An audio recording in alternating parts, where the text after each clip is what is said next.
Estamos ya de vuelta a la pausa comercial y tenemos como invitado a don Rodrigo Sangüesa. Él es director regional de Aguas. Bienvenido, ¿cómo está? Hola, muchas gracias. Vamos a conversar acerca de este tema que ha tenido harto bullicio últimamente y resistencia también, eso dado en parte por la ignorancia incluso. Comentemos un poco acerca de esta reforma al Código de Aguas. Mira, nosotros como gobierno, ¿cierto? A través del Ministerio de Obras Públicas y de la Dirección de Agua, se ha planteado comenzar a repensar lo que hoy día existe como normativa vigente respecto de indicaciones para el manejo y el uso y fiscalización del tema de aguas. Entonces, la reforma que ha planteado el gobierno y en la cual hoy día se está trabajando en la Cámara del Senado en uno de los boletines ya que es el más avanzado, lo que busca prioritariamente es poder asegurar el consumo doméstico de la población. Esto pensando en los sistemas de APR que existen, dar prioridad a las zonas patrimoniales, o sea, poder defender aquellas zonas como glaciares, que hoy día en el actual código, que es un código, una ley del año 81 y que solamente fue modificada el año 2005, muy escuetamente, poder amparar y poder resguardar estos beneficios que vemos que son para la comunidad y también para el medio ambiente, además de propender a tener mayores facultades de fiscalización para el servicio.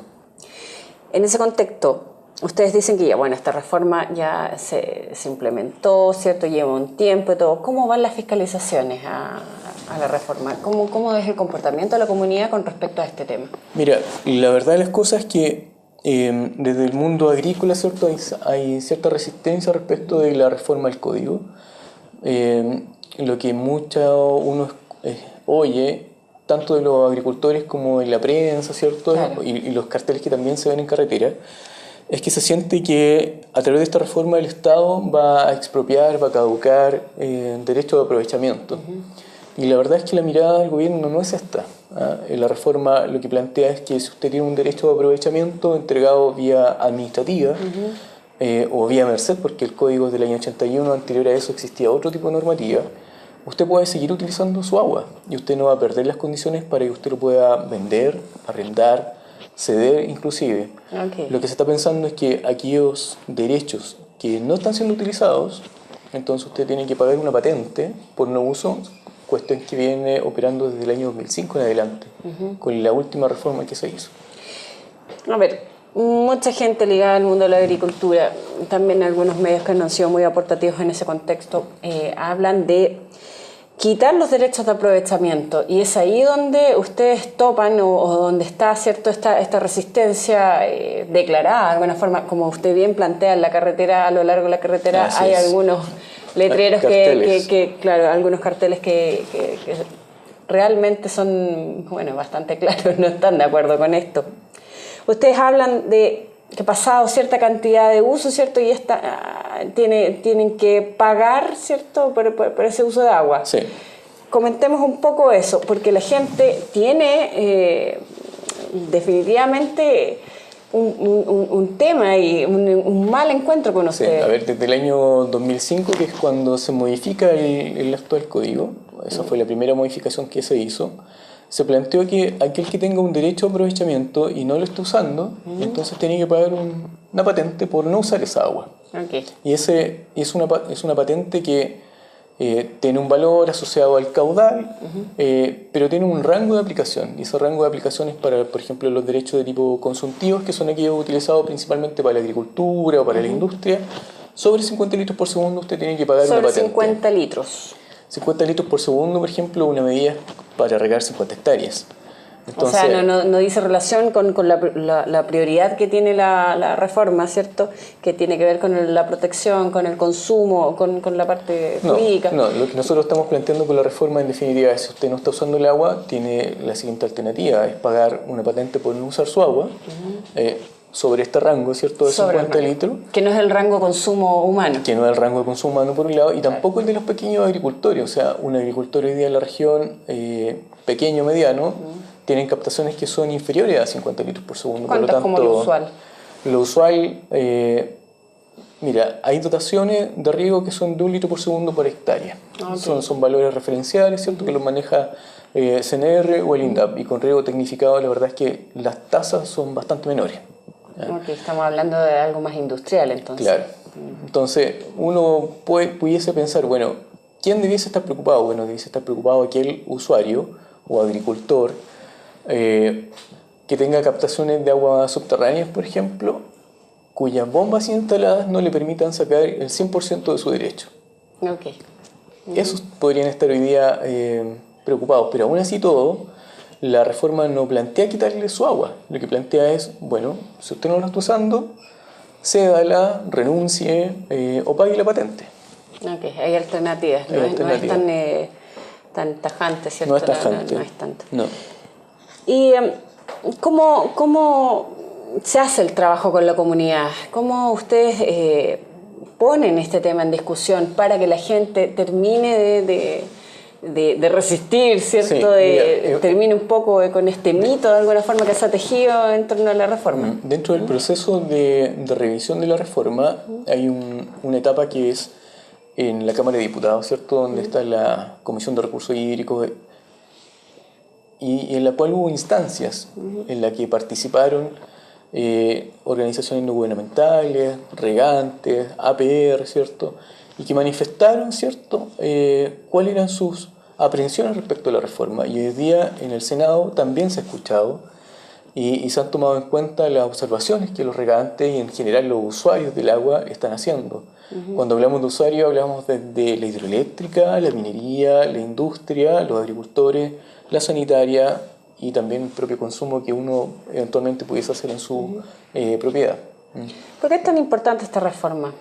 A ver, viéndola hacia el futuro, ¿tenemos un problema en torno al agua futuro? Cuando uno hace memoria respecto de la actual norma, el Código de Aguas, lo hemos dicho, es del año 81. Cuando se planteó el Código de Aguas y la forma en la que se entregaban, se planteó como prácticamente el recurso agua era un bien infinito, que no estaba sujeto a condiciones como cambio climático, a situaciones de sequía. Siempre estas se establecieron como temporales. Okay. Y hoy día en la región estamos súper claros que no es así. Esta región lleva más de 5 años con problemas de déficit hídrico y eso uno lo ve en los registros de lluvia. Esta semana y la anterior cayó algo de agüita, pero cuando tú revisas respecto del histórico, claro, estás con déficit. Entonces la reforma lo que plantea es que hoy día la mirada respecto al derecho de aprovechamiento y del uso debe ser más eficiente, puesto que las cuencas ya se ven afectadas. Okay. Ejemplo claro, la cuenca del río Tinguiririca se sometió a turno desde octubre del año pasado porque el caudal disponible en el cauce no era suficiente para satisfacer toda la demanda de sus derechos. Entonces, el código lo que busca allí es una mirada diferente. Lo que el agricultor ve es, bueno, oiga, pero ¿sabe qué está pasando el agua por el río? ¿Quién la está ocupando? Bueno, hay un problema de uso y de eficiencia también en el uso. Entonces también hablamos priorizar el consumo humano, ¿cierto? Proteger zonas de interés natural o patrimonial, pero también estamos pensando en que hay que mejorar el uso eficiente del recurso hídrico, que es un bien súper escaso. Es necesario caminar hacia la sustentabilidad en su amplitud. Sí, entonces hablamos también de integración, de manejo integrado de cuencas, de gestión del agua. Perfecto, entonces, Rodrigo, ¿cuáles son los siguientes pasos? Sabemos que hay algunos movimientos sociales que están tratando de levantar un poquito de ruido. Mira, sabemos que dentro de esta semana se van a reunir los regantes en San Fernando. Nosotros también vamos a participar allí, pero vamos a ir como oyentes. Okay. No vamos a exponer, vamos a escuchar lo que ellos están señalando y lo que quieren manifestar en definitiva. Y también nosotros como ministerio hemos hecho varias reuniones con regantes, la última también en San Fernando, una en Rancagua, respecto de la reforma y de su alcance. Y en esta han llegado entre 80 hasta 150 personas en cada una de ellas, pero entendemos que el universo es bastante más grande en la región. Entonces la invitación de parte del Ministerio y de la propia DGA es que aquel agricultor interesado se acerque al servicio, o nosotros vamos al territorio y planteamos nuestra forma en cómo se ve la reforma y que allí nos pueden indicar cuáles son las dudas o las preguntas o esta incertidumbre, ¿cierto?, que causa la generación de los carteles en carretera. Claro, pero el recibimiento hasta ahora de esas reuniones que se han tenido, ¿Ha sido bueno? Ha sido positivo. La gente ha entendido en el fondo cuál es el objetivo que persigue esta reforma? Mira, ha sido bastante positivo. De hecho, uno puede revisar la prensa de las 2 últimas semanas y allí hay comentarios de regantes que han manifestado que las reuniones planteadas con ellos le han aclarado varias dudas respecto a la reforma y han zanjado los miedos y los mitos que se habla, claro, que son bastantes. Bastante.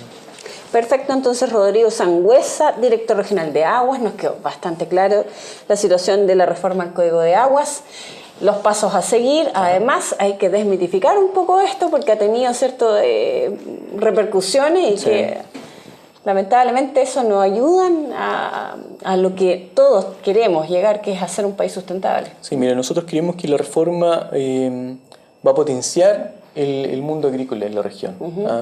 Hoy día existen procedimientos judiciales que tardan en que la gente tenga su derecho de agua y esto lo va a reducir. Perfecto, entonces nos quedamos con esas palabras que son muy importantes, que el impacto de esta reforma es positivo, lejos de lo que se comenta. Así es. Muchas gracias por venir, Rodrigo.